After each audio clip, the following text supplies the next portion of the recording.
Get comfortable with her and realize that this little thing was totally harmless and Careful, AJ.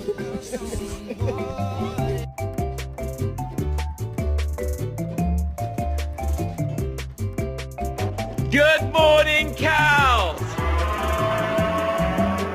we really realized then that Hank loved the bus more than he loved the house. So then we got back to the house and he would sit in our room and stare at the bus and just bark at it.